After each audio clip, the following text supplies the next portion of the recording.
Hey guys, কেমন আছো তোমরা সবাই? আশা করছি তোমরা জাস্ট ফাটাফাটি আছো। আমিও বেশ ভালো আছি। চলো আজকের দিনটাই স্টার্ট করলাম তোমাদের সাথে অফিস যাওয়া থেকে।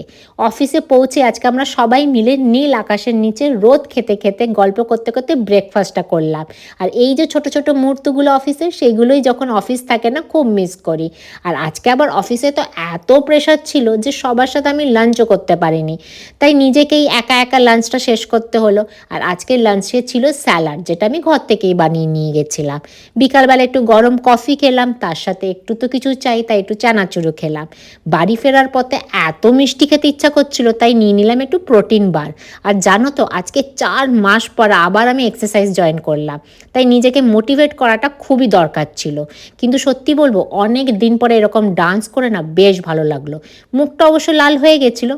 Anyways, that's it. আজকের দিনটা এইভাবেই কাটলো। ভিডিওটা যদি পছন্দ হয় লাইক শেয়ার সাবস্ক্রাইব করে দিও। Tata, bye, take care.